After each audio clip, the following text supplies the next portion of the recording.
Good day, everyone. I am the next presenter, and my topic is about cause concern in music. Let me read first. Some studies show direct links between antisocial behavior and certain type of music. Psychology of Women quarterly reports there are some evidence which suggests that viewing rock videos has the same videos express more callous and antagonistic attributes toward women than did men who were show nonviolent rock videos. Um, Dito sa topic nitong cause for concern is tungkol po to sa mga bagay na maaaring makaapekto ng hindi maganda sa behavior or attitude ng tao dahil sa music at music videos. May mga studies daw po na nagpapakita na ang ilang klase ng music at violent music videos is maaaring makaapekto sa pag-uugali ng tao, lalo na sa emotions, attitude at actions nila.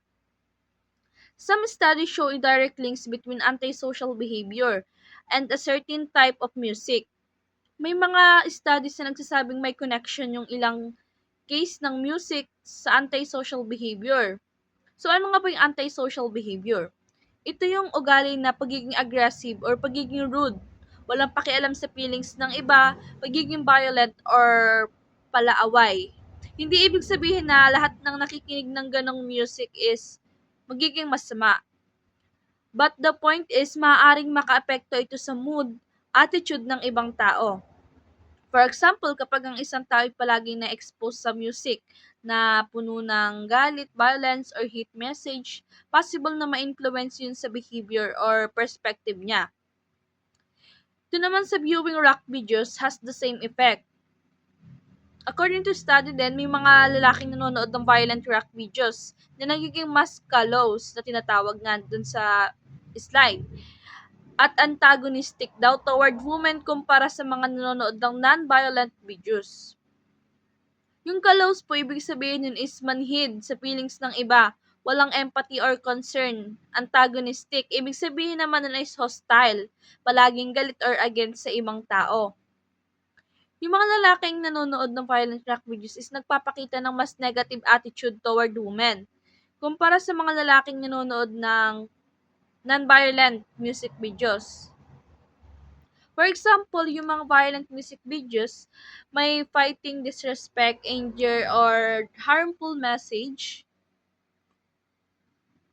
Yung mga non-violent music naman is yung mga positive themes naman siya tulad ng love, friendship, or inspiration. Yung mga ganun po. Kapag paulit-ulit nanonood ng violent, possible na makaapekto yun sa way ng pag-iisip ng isang tao and also sa pakikitungo ng tao sa ibang tao. Nakakaapekto yun sa kanilang behavior, the way na paano sila makipag-interact sa ibang tao. Music is a power but also danger. Sabi nga yan sa quotes na yan, very powerful yung music. Malakas yung influence ng music sa tao. Music can inspire people, reduce stress, motivate students or athletes, express emotions. Kagaya ng mga inspirational songs na nagpapalakas ng loob kapag malungkot ka. May danger sides din yung music. Kabaligtaran naman nun. Pero minsan kung negative yung message ng music, pwede itong makaapekto sa emotions. Mag-encourage ng violence or bad behavior na makakaapekto sa perspective ng isang tao. And that's it po. Very powerful yung music. Ito po ay nakakaapekto sa mood or sa emotions ng isang tao sa behavior niya lalo. So now let's proceed naman po sa next topic natin, sex and music. Music is power but also a danger. American researchers also found out that music with sexual overtones influence adolescent behavior and may promote early sex among them. The influence on their sexual behavior appears to depend how the sex is portrayed. Sexual lyrics depicting men as sex-driven studs, women as sex objects, and with explicit references to sex acts are more veiled and relationship appear more committed. um, Sabi dito, music is very powerful because it can affect the emotions, mindset, and behavior of the people, especially sa teenagers. According to some studies daw po, music with sexual themes or explicit message may influence how adolescents think about relationships and sex.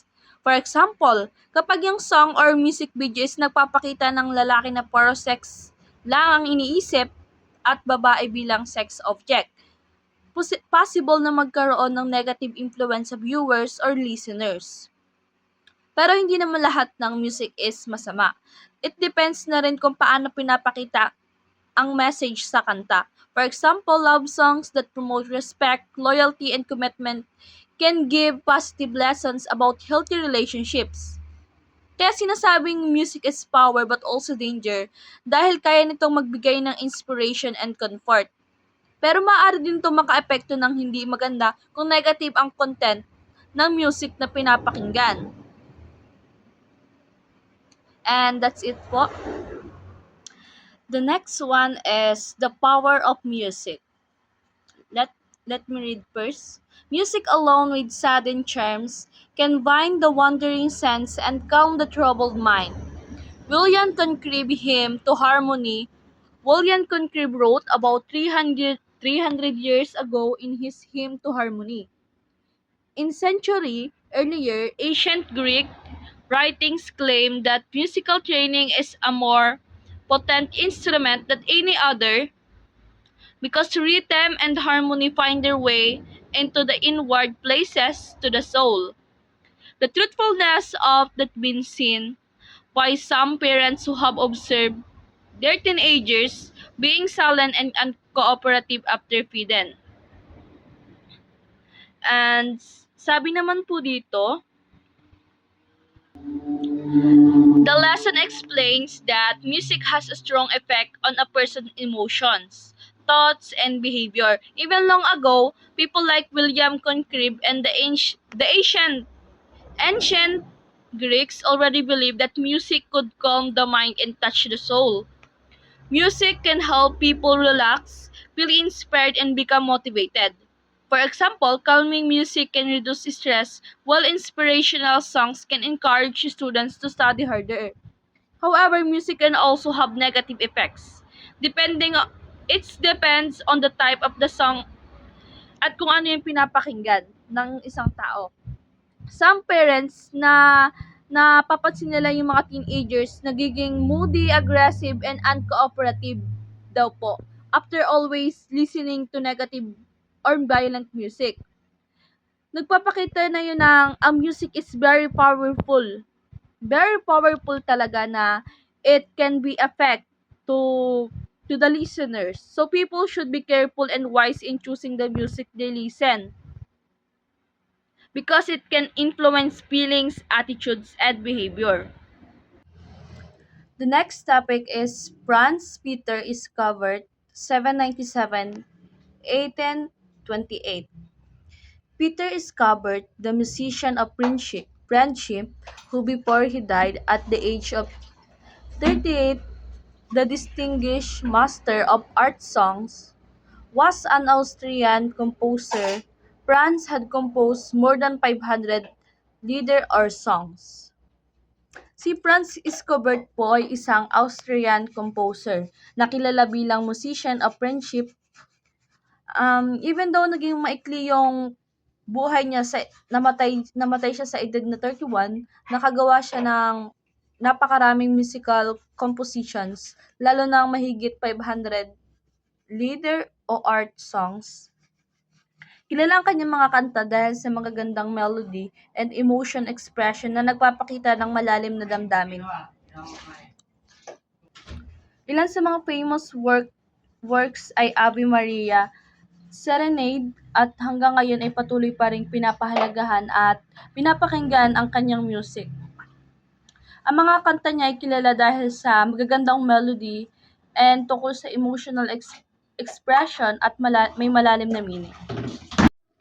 Next naman po ay si Ludwig van Beethoven. Beethoven, 1770 to 1827. He was able to combine the finest features of classical and romantic music. Although deaf, the genius, the genius of the man created nine great symphonies, 32 piano sonatas, concertos, quartets, and other music, which project his powerful feelings of longing, love, hope, and despair. His creation include Bagatelle, Opera Diabelli Variation, Sonata Opera, Sonata in C minor, String Quartet, and Moonlight Sonata and other symphonies. He was able to combine the finest features of classic and romantic music. Although deaf, the genius of the man created nine great symphonies, which projected his powerful feelings of longing, love, hope, despair. His creation include Bagatelle Opera, Diabelli, Variation, Sonata Opera, Sonata in C minor, String Quartet, Moonlight Sonata, and other symphonies. Si Ludwig van Beethoven ay isang sikat na composer na naging tulay ng classical and romantic music. Kahit naging bingi siya, even though na deaf siya, hindi ito naging hadlang para makagawa siya ng maraming masterpiece tulad nung Siyam 9 symphonies, 32 piano sonatas, concertos, quartets, at iba pang musical compositions na nabanggit kanina. Ang kanyang music is nagpapakita ng malalim na emotions tulad ng love, hope, longing, and despair. Ilan sa kanyang mga kilalang works is yun nga po, yung Moonlight, Sonata, The Belly, Variation, and iba pa.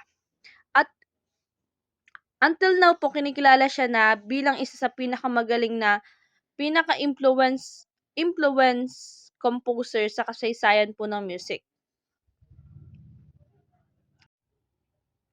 Next naman po is si Frederick Francois Chopin, 1886. The poet of the piano composed only for the piano and is regarded as one of the greatest of romantic composer. His works include Philippides, Mazurka, Bols Brillante, and the Preludes number 4, 6, 15, and 20. He is also known for the musical piece The Liebestram. Si Frederick Francois Chopin naman po is kilala daw bilang isang poet of the piano dahil siyang sumulat ng mga music pieces na para lamang sa piano at punong-puno din ng emotions. Isa sa mga tanyag na composer ng romantic period, si Frederick Francois, kung saan yung music is nakatuon sa emotions ng love, lungkot at hope. At ilan sa mga kilalang gawa niya is yun nga Mazurka, Vals Brillante na nabanggit kanina. Kilala rin siya bilang live strum na may malambing na romantic na tunog. Ay pinakita ni Chopin na ang piano lamang ay maaaring magpahayag ng malalim at powerful of emotion sa music. Sunod naman po ay si Franz Liszt, 1811-1886. Liszt was Hungarian virtuoso, pianist, and composer. As a composer, he was more effective when writing for orchestra. He rejected the traditional symphony form and substituting for it tones poems. He is also known for his musical piece, The Liebestram. Si Franz Liszt naman po ay isang Hungarian na mahusay sa pianist and composer noong Romantic period. Kilala siya sa pinakamagagaling na dramatic piano performances. Bilang composer, mas effective siya sa paggawa ng music para sa orchestra at siya rin ang ini-introduce na tone of poems. Isang uri ng musical plays na parang nagkikwento or naglalarawan ng emotions or tagpo. Isa rin sa mga composer na may kilalang piece na Lebestroom na may malambing and romantic na tunog. Overall, si Liszt ay nag-ambag ng mas malayang expressive na paraan sa paggawa ng music. So, let's proceed naman po sa 19th 20th century of music. French pioneers by late 19th century, two French composers defined this style, which is si Claude Debussy 1862-1919 and si Maurice Ravel. Ravel 1875-1937. Their legacy, they developed a unique new sound and musical texture. Their works remain popular concert pieces to this day. Si Claude Debussy and Maurice Ravel is mga French composer noong late 19th century. Tinatawag silang French pioneers. Sila yung nag-introduce ng bagong style ng music na naka-focus sa tunog, sa sound, mood, and texture kaysa sa traditional melody. Yung kanilang magawa is madalas dreamy, expressive, and parang nagdi-describe ng mga eksena or emotions. Dahil doon nakabuo sila ng mga kakaibang musical sound na hanggang ngayon is patuloy na pinapatugtog sa mga concerts. And now, the human voice. The human voice is a highly versatile instrument. Dahil kaya nitong gumawa ng iba't ibang tunog at mag-express ng iba't ibang emotions. Kaya siya tinatawag na the human voice. Hindi lang ito ginagamit sa pagsasalita, kundi pati sa pagkanta, pagtawa, pag-iyak, at pagpapakita ng feelings tulad ng saya, lungkot, galit, or takot. Kaya rin ng voice natin na magbago sa pitch, volume, and tone. Kaya nagiging useful ito sa communication, music, and performance. Dahil sa mga kakayahang ito, ang human voice is important instrument sa maayos at malinaw na pagbahayag natin ng ideas and emotions. So let's talk about the singing style naman po. Folk singers croon, softly cheers, sing with clear, pure tones, and Islamic preachers or muezzins called to prayer in a distinct resonant way. Austrian performers are yodeling to project sound. Pop and rock singers use microphones. They can sing softly and yet be heard by large crowds. Yung singing styles naman is iba-iba depende sa culture and paggamit ng boses. Ang folk singers is mahina at malambing kumanta habang ang choirs is gumagamit ng malinaw at sabay-sabay na boses para maging harmonious yung pagkanta nila. Ang muezzins naman po or Islamic preachers ay gumagamit sila ng malakas at resonant na voice para marinig ang tawag sa prayer. Yung Austria naman is yung yodeling ay mabilis na pagpapalit ng high and low notes para magpalakas yung tunog sa malalayong lugar. And sa pop and rock music naman, gumagamit ng microphone. Kaya kahit mahina yung boses ng singer is naririnig pa rin ng mga malalayong audience.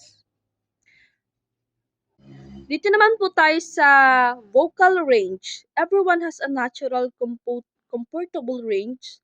Soprano, highest voice in children called treble. Alto, lower female child voice in men known as countertenor. Tenor is high male voice and the bass is low male voice.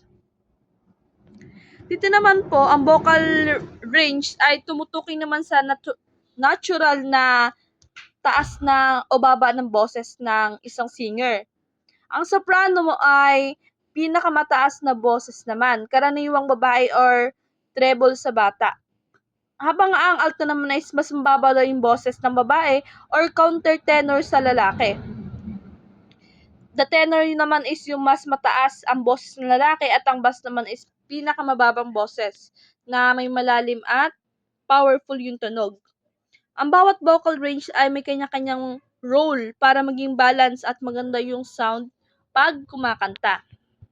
And that's it po. Let's proceed naman po sa opera history and development.